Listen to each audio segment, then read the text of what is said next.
Hi guys, Uncle Fix here.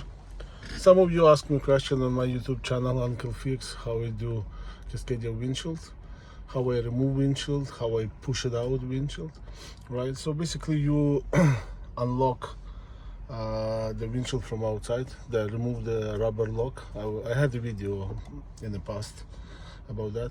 So now when you're in the cab, I'm gonna show you how it's done very quickly and efficiently, right?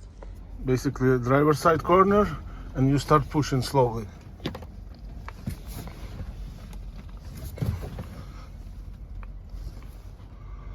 You can start from the corner, or you can start from